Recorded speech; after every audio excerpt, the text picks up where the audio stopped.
Ethan, are you even listening? Claire's voice snapped me out of the daze I didn't realize I was in. I blinked and smiled. Sorry, long day. What were you saying? She laughed softly, but something about it felt off. I said Dylan finally got that promotion. You should congratulate him. Dylan grinned from across the table. Yeah, man. Took long enough, right? I raised my glass. To Dylan Ward, the guy who somehow makes deadlines disappear and clients swoon. He laughed, clinking his glass against mine. You make it sound like I don't work for it. Claire's eyes lingered on him longer than I expected. It was subtle. Too subtle for anyone else to notice, but I did. I brushed it off. You work for it, sure. You also charm half the office while you're at it. Dylan smirked. Guilty as charged. The restaurant light was warm, golden, soft. Claire's hand rested near mine on the table, not quite touching. I stared at her fingers and wondered when she stopped reaching for me first. So, I said, forcing the air to stay light. What's next? You two planning to run the entire department together? Claire chuckled. Please. I can barely manage my own projects. Dylan leaned back, swirling his drink. Don't let her fool you, Ethan. She's the brains behind half our wins. Her cheeks flushed. Stop exaggerating, I smiled. He's not wrong. You've always been good with people. Her eyes flicked to me, then away, almost like my compliment made her uncomfortable. The silence that followed was short but heavy. I filled it with another sip of wine. So, Ethan, Dylan said, leaning forward, how's that pitch going? The one for Luminate Tech? Almost done, I said. I just need to finalize the copy, Claire spoke softly. You've been working too much lately? Maybe you should take a weekend off. Maybe, I said. You and I haven't gone anywhere in months. Yeah, she murmured. We haven't. Dylan cut in, laughing. You two sound like an old married couple. Claire smiled at him. We've been together for 5 years, Dylan. That's practically married. He looked at her a second too long. Lucky guy. Her smile didn't fade, but something in it felt wrong. Like it wasn't meant for me. I reached for her hand this time. She let me, but her fingers were cold. Everything okay? I asked quietly. Of course, she said quickly. Why wouldn't it be? No reason, I lied. We finished dinner. Dylan paid even though I offered. You'll get the next one, he said with that familiar grin that used to make him my best friend. On the walk back to the car, Claire was quiet. Streetlights painted her face gold, then shadow, gold again. You've been distant lately, I said. I've just been tired, she replied. Work's been insane. I get that. But it's not just work, is it? She sighed. Can we not do this tonight? It's been a good evening. Sure, I said, though my stomach twisted. At home, she went straight to the shower. I sat on the couch scrolling through old photos of us, vacations, birthdays, random coffee runs. I remembered every moment she'd looked at me like I was the only one who existed. Now, her smile in those photos felt like a story that had ended without warning. She came out wrapped in a towel, her hair dripping. You should shower too. You look exhausted. I will, I said, watching her disappear into the bedroom. I followed after a minute. Lights dimmed. She was already lying on her side, facing the wall. Good night, I said. Good night. The word fell between us like something fragile that couldn't survive the space it landed in. I couldn't sleep. Her breathing was steady. Mine wasn't. My phone buzzed, just a random notification, but the sound made her stir. She turned over, clutching her own phone, the glow lighting her face. Dylan's name flashed on her screen. I froze. She noticed me watching and quickly tilted the phone away. Work stuff, she whispered. At midnight? It's about the campaign, she said too fast. Go to sleep. I wanted to believe her. God, I wanted to. She turned off her phone and the room went dark again. I stared at the ceiling, my chest tight. Claire, I murmured. Do you love me? Her answer came soft, almost lost in the dark. Of course I do. But I felt it, the hesitation she didn't mean to show. And somewhere deep down, I knew something had already changed. I closed my eyes and told myself I was imagining things. That I was tired, paranoid, overthinking, but as sleep finally crept in, one thought refused to fade. Sometimes love makes you ignore the obvious. The office was quiet, too quiet for a Friday night. Most of the lights were off, leaving only the glow from the hallway. My screen flickered with the last slides of the Luminate presentation. I rubbed my eyes. Almost done, I muttered to myself. Mark's voice came from behind me. You're still here, Cole? Yeah, I said, forcing a smile. Deadline's next week. He leaned on the cubicle wall. You've been burning yourself out. Go home, kid. This company won't love you back, I chuckled. I'll finish in 10, promise. He sighed, grabbed his coat and waved. You're too damn loyal. Lock up when you're done. When he left, silence swallowed everything again. I worked a few more minutes, saving the file, stretching my shoulders. That's when I heard it. Soft laughter from down the hall. Claire's voice. My fingers froze over the keyboard. I thought I imagined it at first, but then Dylan's voice followed, low and teasing. You're really not going to tell him? Tell who? I stood, every muscle tense. Their voices came from the corridor near the meeting room, dimly lit, half hidden behind glass walls. I walked closer, slow, careful. Claire's laugh again, nervous this time. Stop it, Dylan, someone could see. Then stop looking at me like that, he whispered. My heartbeat thundered. I turned the corner and saw them, just silhouettes against the frosted glass. Claire's hand on his chest, his fingers brushing her cheek. Then she kissed him. It wasn't long. Just 1 second, maybe less. But in that instant, everything I'd believed in died quietly. I didn't move. Didn't breathe. The world just stopped. Her voice broke the silence. We shouldn't. Then don't, Dylan said softly, leaning closer again. I stepped back before they saw me, heart pounding so hard I thought it would echo through the halls. I walked away fast, past the cubicles, past the elevator. I didn't even grab my bag. My reflection in the elevator door looked like someone else, blank, pale, hollow-eyed. On the way down, my thoughts were fragments. No, I must have seen it wrong. Maybe it wasn't her. Maybe it was a joke. A stupid drunk mistake, but I knew it wasn't. Outside, the air was cold. I walked until my legs hurt, until the lights of the city blurred into streaks. By the time I got home, I couldn't feel my hands. I just stood in the living room staring at the couch where Claire and I watched movies every Sunday. The blanket was still there, the one she wrapped herself in. My phone buzzed. A message from her. Still at work. Don't wait up. Love you, I laughed. It came out cracked, broken. Love you, I repeated under my breath. Sure. I dropped the phone on the table and sat down. Every I love you we'd ever shared echoed in my head, twisted now into lies. The night we met. The first time she cried in my arms. The way she said my name like it meant safety. Now all I could see was her lips on his. When the door finally opened an hour later, I didn't turn. Hey, Claire said softly, walking in. You're up late. Yeah, I said, staring at the TV that wasn't even on.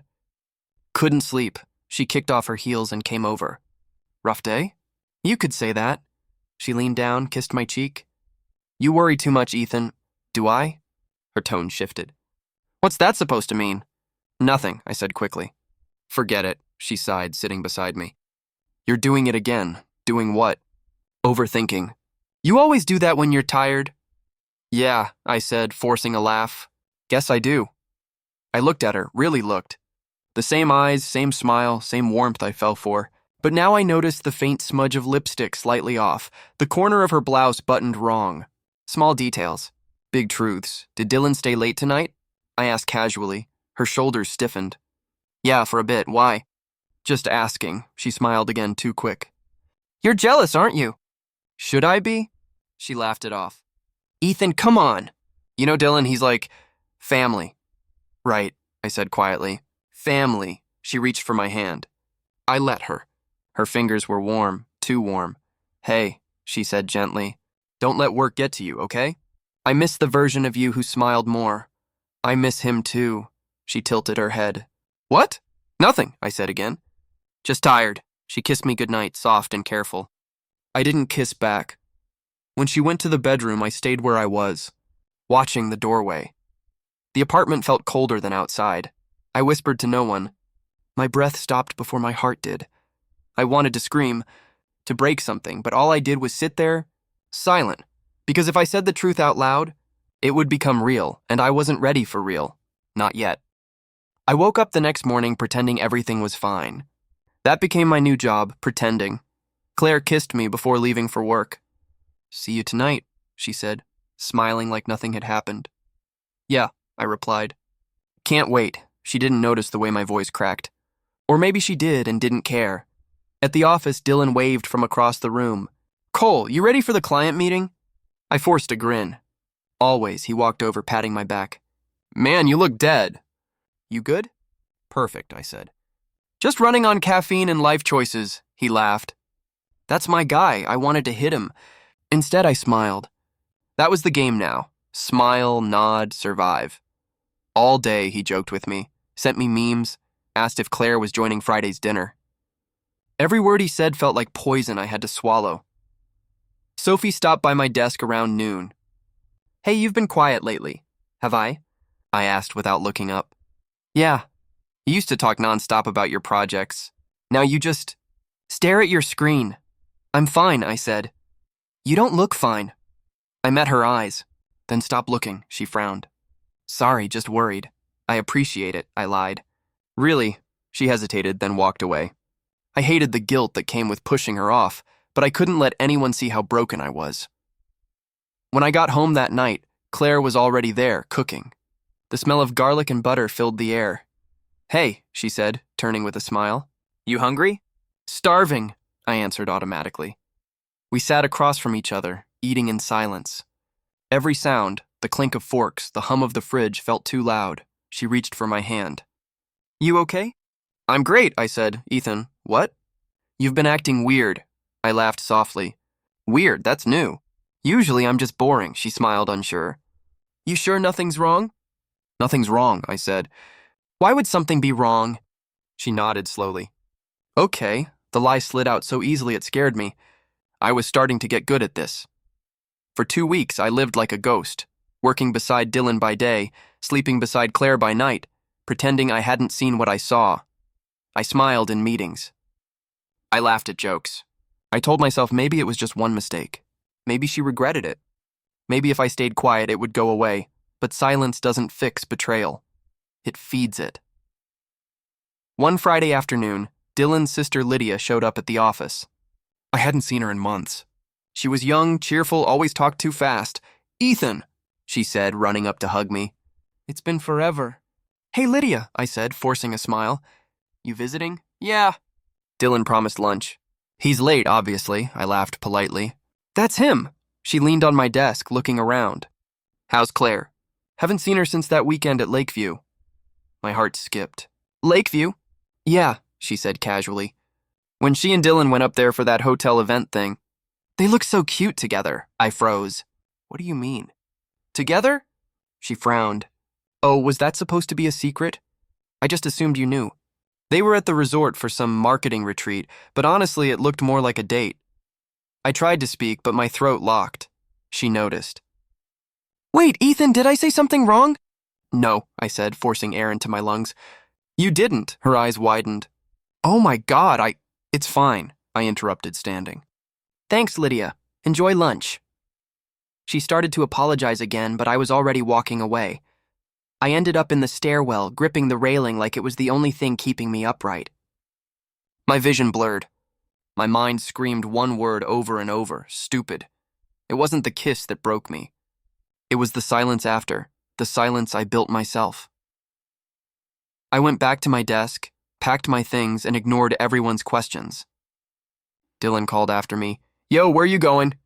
"Home," I said without turning. At home, Claire was sitting on the couch, scrolling through her phone. "You're back early," she said. "Yeah," I replied, setting my bag down. "Had enough work for one day." She smiled faintly. "Good. You need a break." "Lakeview's nice this time of year," I said casually. She froze. "What?"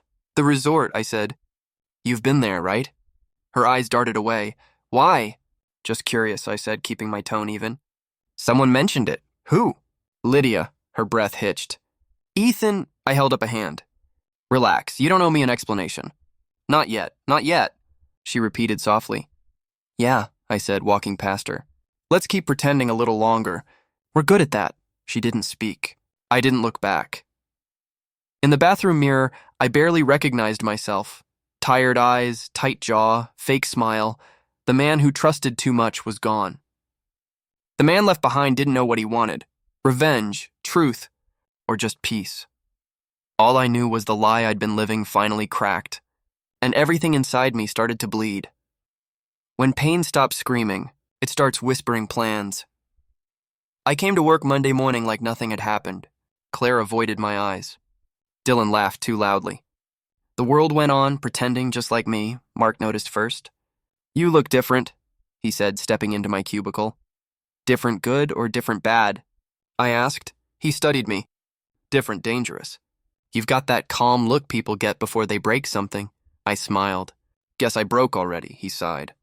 Be careful, Cole. You can't heal by becoming the monster that hurt you. Who said anything about monsters? I've seen that look before, just don't do something you can't come back from. I won't, I lied. Sophie dropped by after he left holding 2 coffees. You looked like you needed caffeine or a miracle. I'll take both, I said. She sat on the edge of my desk. You've been off lately. Then suddenly you're calm. It's creepy. I'm done feeling sorry for myself, I said. Time to focus on work. That's new, she said. What changed? I realized emotions are expensive. I can't afford them anymore, she frowned. That's not healthy. It's productive. Sophie didn't press, just handed me her extra pastry. Fine, at least eat something while you plan world domination, I smirked. One spreadsheet at a time. We worked late that week, building a campaign no one asked for. Something bold, risky, brilliant. She was sharp, faster than I expected, always challenging me.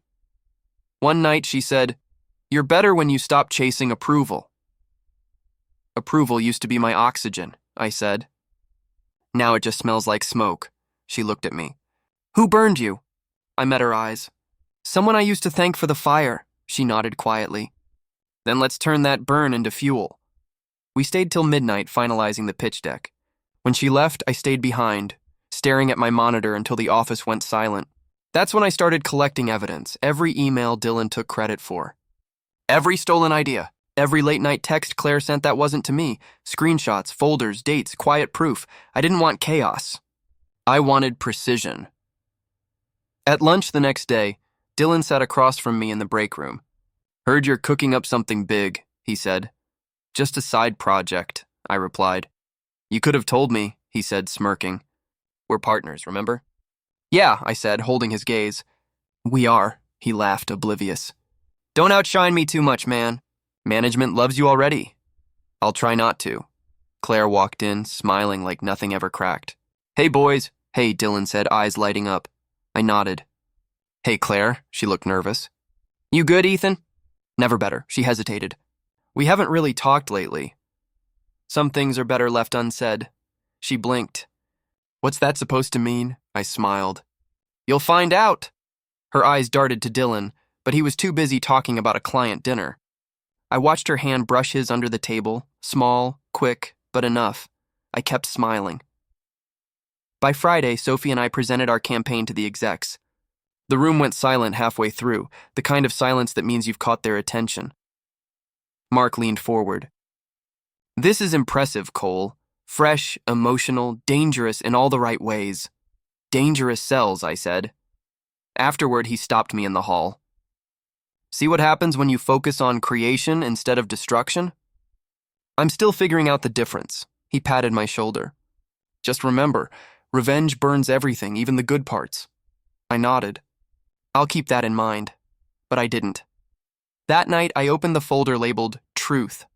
Inside, screenshots, recordings, photos. Evidence that could crush them both if I released it at the right moment. My reflection in the monitor looked calm. Too calm. Sophie texted me. Drinks? We should celebrate, I typed back. Maybe another time. Got something to finish, she replied with a thumbs up emoji, then nothing. I stared at the folder one last time before closing my laptop.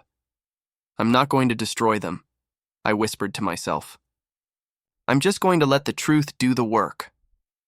But the truth can be crueler than revenge. It waits, patient, smiling. The next morning, Dylan passed by my desk, humming, carefree. Weekend plans? He asked. Just organizing, I said. Workaholic, he teased. I smiled. Yeah, that's me. As he walked away, Claire texted, dinner tonight? Just us. I miss you. I stared at the message for a long time before replying. Sure. One last dinner sounds nice. I didn't know what hurt more, the word miss or the word last. Either way, the storm was coming, and I planned to face it with a gentle smile. The ballroom shimmered with gold light, laughter, and false promises. Everyone looked beautiful, powerful, untouchable. I stood by the glass railing, drink in hand, watching the masks dance. Mark walked over. You clean up well, Cole. Thanks, I said, straightening my tie. You ready for tonight? More than ever, he nodded slowly. Just remember what I told you. I remember, I said. But sometimes fire has to burn to reveal what's real. He gave me a look. Be careful which bridges you torch. Some bridges lead to hell anyway, he sighed. Just don't enjoy it too much, I smiled. I won't. The music shifted, slow jazz, elegant, deceptive. Then I saw them, Dylan and Claire arm in arm, walking in like a picture of success. Her dress was silver. His grin was confident. Together they looked like victory wearing human skin. Dylan spotted me. Ethan, he called, crossing the room. Didn't think you'd show? Wouldn't miss it, I said. Claire smiled nervously. You look good. So do you, I said. You both do. Matching guilt suits you, she blinked. What? Nothing, I said, sipping my drink. Enjoy the night. Sophie joined me near the bar. You're quiet. That's never good. I'm observing. Observing what? The end of something. Her eyes narrowed. What did you do? Nothing yet, she sighed. You're terrifying when you're calm. That's the point. When the speeches started, the CEO took the stage praising the marketing team for the new campaign. And for the innovative pitch that secured Luminate Tech. Special thanks to Ethan Cole and Dylan Ward. Applause erupted. Dylan grinned at me. We did it, partner, I raised my glass. We sure did. The CEO continued, their collaboration was flawless, a true example of teamwork. That word, teamwork, nearly made me laugh. I stepped forward. Actually, I said, my voice even, about that. The room quieted. Hundreds of eyes turned toward me. Dylan's smile faltered. Ethan? I smiled politely. There's been a misunderstanding. See, half the campaign came from concepts I developed weeks ago, concepts Dylan conveniently took credit for. Murmurs rippled through the crowd. Dylan forced a laugh. Come on, man. We worked on those together. Right, I said. Just like you worked with my girlfriend, too? The silence after that line was suffocating. Claire's wine glass slipped from her hand, shattering against the floor. Ethan, she whispered. Stop, I turned toward her. Why? Afraid the truth might stain your dress? Her face went pale. Please, not here. Dylan stepped forward. You're out of line, I met his eyes. Am I? Because I have emails, timestamps, receipts, everything. You wanted credit for my work and comfort from my relationship. Guess you just couldn't pick which to betray first. He clenched his jaw. You're drunk. I wish I were, I said. Then I could blame this on whiskey instead of heartbreak. Lydia's voice came from behind the crowd. Oh my God, she said softly. It's true, Dylan turned, shocked. Lydia, she shook her head. I thought it was just gossip, but... You really did that? Claire covered her mouth, trembling. Lydia, please, no, Lydia said, her voice cracking. You made me lie to him. You said it was harmless. You said he'd never find out. Every whisper in the room became a knife. Executives looked between us, unsure what to do. Mark stood near the corner, his eyes full of disappointment, not surprise. Dylan tried to speak again, but I cut him off. Save it. Lies don't sound right when the music stops. I looked around the room, faces of shock, pity, judgment. I didn't care anymore. I didn't raise my voice, I said quietly. I didn't have to. The truth was louder than any scream. No one clapped. No one moved. I set my glass down and turned to leave. Claire grabbed my wrist. Ethan, please. I pulled free. Don't. Whatever you're about to say, I've already heard the opposite version from him. Tears welled in her eyes. It wasn't supposed to happen like this. Yeah, I said, walking away. That's what makes it real. As I reached the door, Dylan shouted, "You'll regret this!" I stopped, looked back at him. "No, you will." Outside, the night air hit like cold water. The city lights blurred in the glass windows behind me, reflecting chaos inside. Sophie caught up, breathless. "You actually did it." "Yeah. And now?" "Now I walk away. Do you feel better?" she asked. I looked up at the sky, the sound of muffled arguing echoing through the glass. "No," I said softly. "Just lighter," she nodded. "That's not peace. That's emptiness." "I know." We stood there a moment in silence, the music fading behind us.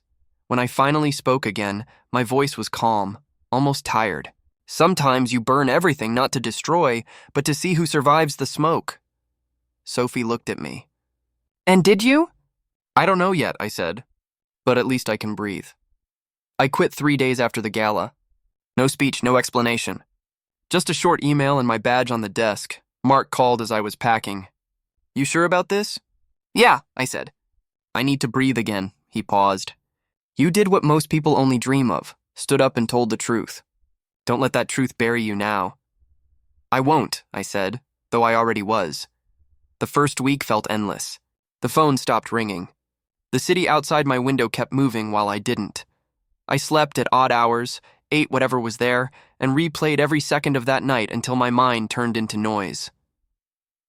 Sophie came by once with takeout. "You look like hell," she said. "Thanks," I muttered, trying to match how I feel. She unpacked boxes on my table. "You planning to rot in here forever?" "Rotting's cheaper than therapy," she rolled her eyes.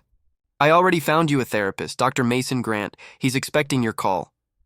"You're bossy, because you're stubborn." I sighed. "Fine, 1 session. Then you can say, 'I told you so.'" Deal. Dr. Grant's office was warm and quiet. Books, soft lighting, the faint smell of coffee. He sat across from me, calm, patient, the kind of person who listens without judging. "So," he said gently, "why are you here?" "Because my friend forced me." "Good friend," he said. "But let's talk about you. What happened?" I hesitated. "Betrayal. Public humiliation. The usual heartbreak," he nodded. "And revenge?" I stared at the floor. "Yeah, that too. Did it help?" I let out a weak laugh. "I thought revenge would heal me. It only taught me how deep the wound really went." He leaned forward slightly. "So what now?" "I don't know," I admitted. "I destroyed them. But it didn't fix me. It just made everything quiet." "Quiet can be healing," he said, "or it can be emptiness. You decide which." I didn't answer. After the session, Sophie texted, "How was it?" "Weird," I wrote, "but not terrible." "That's progress." "Don't push it." She sent a laughing emoji and a heart. I stared at it longer than I should have. Weeks passed. I started jogging in the mornings, cooking again, reading books I'd bought years ago but never opened. Life moved slowly, like a wound closing without permission. Sophie kept visiting, sometimes with coffee, sometimes just to sit in silence. One night she said, "You know, you're getting better at pretending you're fine." "I'm not pretending anymore," I said quietly. "I'm just learning how to live without answers," she smiled. "That's scarier than pretending." "Yeah," I said. "But it feels cleaner." She leaned back on my couch. "So you heard about Dylan?" I looked up. "What about him?" "Fired. Apparently someone found evidence he stole campaign data. Karma's efficient these days." I nodded slowly. "And Claire?" "She's not doing great. Rumors, job loss, everything." "People talk." "Let them," I said. "You don't feel anything?" I thought I would. "But no, just nothing." She studied me. "That's peace trying to happen. Or exhaustion. Maybe both." I smiled faintly. "Thanks for staying, Sophie." "You do the same," she said. "Would I?" "Yes," she said firmly. "Because underneath all that anger, you're still a decent man." I laughed softly. "That's a bold claim. Trust me. I'm right." After she left, the apartment felt different. Not empty, just quiet in a way that didn't hurt. I sat on the floor with my laptop, opening the folder of memories I'd avoided for weeks. Photos of me and Claire filled the screen. Beach trips, coffee dates, birthdays. We looked happy. Maybe we were once. I selected them one by one. Delete, delete, delete. Each click felt like a breath leaving my chest. Then I stopped on one picture, the night we first kissed. We were on a rooftop laughing, city lights behind us. She wasn't pretending that night. I knew it. I stared at it for a long time. I couldn't delete that one. Because one kiss was real. The other ruined everything. I closed the laptop and leaned back against the wall, eyes burning. For the first time in months, I didn't feel anger. Just grief, pure honest grief. And maybe that was healing too. The next morning I went back to Dr. Grant. He smiled. "You look different." I threw away most of my ghosts, I said. Kept one as a reminder. Of pain? Of love, I said quietly. Because even if it ended badly, it still existed. He nodded. That's how you start to forgive, not them, but yourself. Maybe someday, I said. Right now, I'm just trying to breathe, he smiled. That's enough for today. When I left, the sky was gray but calm, and for once, the silence didn't scare me. It just felt honest. It was late afternoon when she showed up. The knock was soft, uncertain. I opened the door, and there she was, Claire. Hair unkempt, eyes red, hands trembling. "Hi," she whispered. "Hi," I said. "Can I come in?" I stepped aside without a word. She walked in slowly, glancing around as if seeing the place for the first time. "It looks different," she murmured. "So do you," I said. She gave a small, sad laugh. "I deserve that." I didn't respond. She stood in the middle of the room, wringing her hands. "I've been wanting to talk to you," she said. "I didn't know if I should." "You're here now," she nodded. "I don't even know where to start." "Start anywhere," I said. She took a shaky breath. "I ruined everything, Ethan. I thought I could have both. My career, my pride, my feelings for you. I told myself Dylan was just opportunity. He made me feel powerful. You made me feel safe. I didn't realize how badly I'd confused the two until it was too late." Her words hung in the air like smoke. "I told myself I was in control," she continued. "But I wasn't. I was selfish. I was scared. And then when you found out, Her voice cracked. "I hated myself for what I saw in your eyes that night." I stayed silent. She wiped her tears with shaking fingers. "Say something," she whispered. "Please, what do you want me to say?" "Anything. Yell at me." "Tell me I deserve it," I sighed. "You already know you do." "I don't need to say it," she swallowed hard. "I miss you."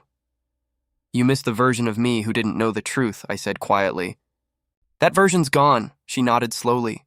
"I know, I still had to see you." I've been trying to make sense of what I did. I thought maybe if you forgave me, I could forgive myself.